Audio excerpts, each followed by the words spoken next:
کسی نے تو وہاں کم چھوڑ دی ہوگی، اس نے وہ خندق پار کی، اس طرف آیا، گستاخی کی، رسول کی شان میں گستاخی، اسلام کی شان میں گستاخی۔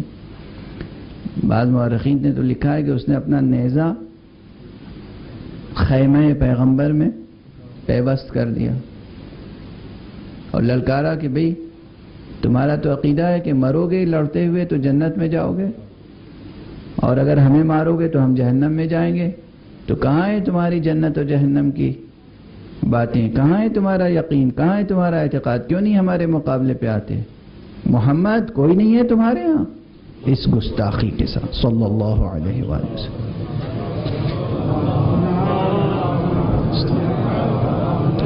جو کچھ گستاخی وہ کر سکتا تھا اس نے کیا۔ اور حضرت علی علیہ السلام، سب روایتیں آپ کے ذہنوں میں ہیں کہ 3 مرتبہ اٹھے اور 3 مرتبہ حضرت پیغمبر نے بٹھایا، اور بالآخر جب کوئی اور نہیں اٹھا، وہی کل کا جملہ کہ مجبوراً پھر حضرت علی ہی کو بھیجا۔ حضرت علی تشریف لائے تو جب عمرو ابن عبد ود آیا تھا تو اس کے ساتھ کچھ اور لوگ بھی آ گئے تھے، 2-3 لوگ اور آ گئے تھے۔ حضرت علی نے عمرو ابن عبد ود کو جب قتل کر دیا تو وہ باقی لوگ جو عمرو کے ساتھ آ گئے تھے انہوں نے بھاگنا شروع کیا۔ اب وہ لوگ جن کے سروں پہ طائر بیٹھے تھے ان میں سے ایک صاحب نے ان بھاگتے ہوئوں کا پیچھا کیا، تاریخ عرض کر رہا ہوں۔ وہ جو بھاگ رہا تھا اس کے پیچھے آنے والے نے بھی رفتار تیز کی، اب وہ ٹھہر گیا۔ تاریخ میں ایک حرف اپنی طرف سے نہیں عرض کر رہا، اب وہ ٹھہر گیا۔ اسے یقین آ گیا کہ یہ علی نہیں ہو سکتے،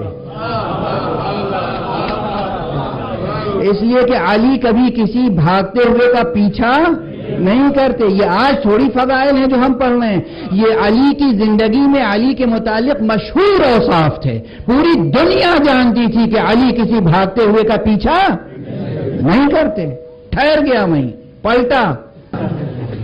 تاریخ ہے، یہ تاریخ طبری دیکھ لیجئے اٹھا کر۔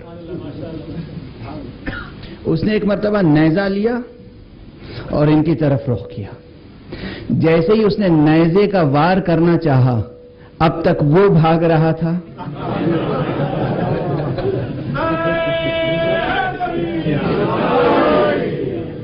اب یہ بھاگتے نظر آئے اور اس کی زد پہ تھے، تو اس نے ایک جملہ کہا ہے کہ میں نیزہ نہیں مارتا، تمہیں زندہ چھوڑ رہا ہوں، میرا یہ احسان یاد رکھنا۔ اللہ اکبر! کیا کیا عار اور کیا کیا داغ تاریخ کے دامن پر ہیں، کیا کیا عار ہیں تاریخ کے دامن پہ۔ کہ یاد رکھنا میں تمہیں زندہ چھوڑ رہا ہوں، اور اس کے بعد وہ پلٹ گیا۔ یہ علی کی شان یہ ہے کہ علی کبھی کسی کا پیچھا نہیں کرتے، یہ شجاعت علی اور علم علی۔ ابھی میں عرض کر رہا تھا کہ چاہے میدان ہو اور چاہے مسجد، علم کا سرچشمہ ہمیشہ جاری رہتا ہے۔ آنے والوں کو نصیحت کرتے ہیں، جو جنگ کرنے کے لیے آئے اسے پہلے موعظہ کرتے ہیں، نصیحت کرتے ہیں۔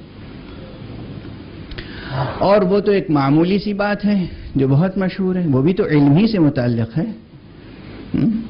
پرسوں کی مجلس میں غالباً میں عرض کر رہا تھا کہ علم امام، جب امام کسی پر توجہ کرے خاص طور سے اور اس کے بارے میں جاننا چاہے تو حق سبحانہ و تعالی ہر چیز کا علم اسے عطا کر دیتا ہے، بشرطے کہ امام جاننا چاہے۔